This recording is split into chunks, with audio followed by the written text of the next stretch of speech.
Welcome to AG's Ace. There are a few lessons staring at Team India's face as the T20 series against England rolls on. You win some, you lose some is fine, but beyond that should be the primary objective is to look at what's next after this series. Of course, the series is still a very prestigious one and it has to be taken very, very seriously. But the T20 World Cup scheduled in India in October is going to be a very big ticket item. So is India preparing in the right way? There are quite a few pointers coming our way. So let's take a look at what we have here. Now, fast bowling of a top order challenges batsmen in any condition and in any format. Mercifully, that hasn't changed in cricket, despite all the innovations which have taken place over a period of time. Right from the time of the fearsome West Indies pacers to the Aussie quicks and England swing bowlers, the threat to batsmen has remained constant.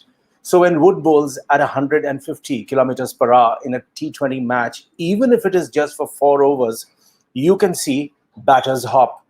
Jofra Archer has the same effect. But my point is that is Team India really prepared to win this battle? And what are our preparations for the T20 World Cup to be held in India in October this year?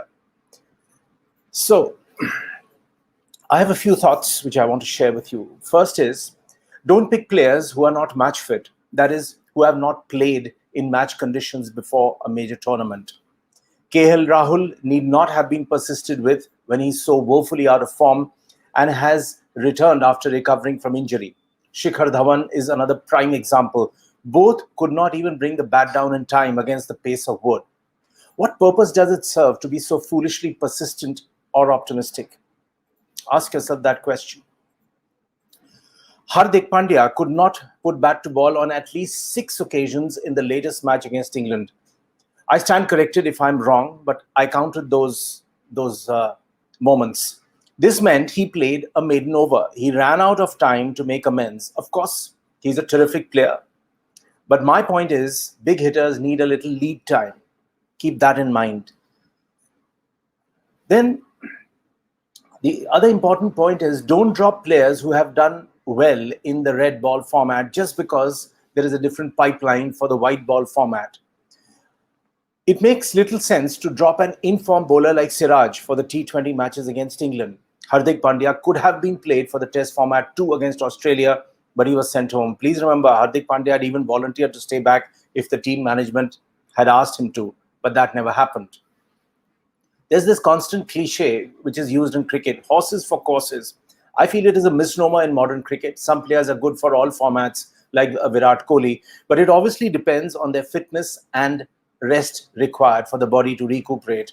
England have split captaincy for the longer and shorter formats between Root and Morgan. Why not India? This has been going on for some time. I won't get into it right now, but this is a point to ponder. Our bowlers, sorry to say, our bowlers look ragged when compared with the firepower of England bowlers like Wood, Archer, Jordan, and even a Curran. Bhuvaneshwar Kumar, Shardul, Chahal, Washington Sundar, and a part-time bowler like Hardik can't match up. Hardik is not the same bowler after his surgery. He will still take more time to recover. Shardul is effective when the pitch is slow and sluggish. Bhuvi is fine when the ball is moving around, while Chahal is a premier leg spin bowler. But do the new pitches of Ahmedabad really assist these bowlers is the question. Quite a few experts are constantly saying that this bowling attack doesn't add up. There are quite a few components missing. So what are we waiting for is the big question. I admire Gautam Gambhir, and Gautam Gambhir is possibly the only expert who has the courage and wisdom to question India's preparations for the T20 World Cup. He says, who remembers Manish Pandey and Sanju Samson? So why is Surya Kumar Yadav not being given a long run? The moment a player reaches 30 and Surya Kumar Yadav is 30, the clouds of insecurity engulf them. And he's absolutely bang on, he's so right. India, according to me, should be looking at the next T20 World Cup, which it is hosting in October. We bungled the last ODI World Cup by not getting the number 4 slot right. We experimented with a couple of players who were flown in. But the main player, Ambati Raidu, who should have been given that slot, wasn't called. What was that about? Was it inflated egos of the men who run the show? So these are a couple of very serious pointers staring at Team India in the face. It is time to take corrective action.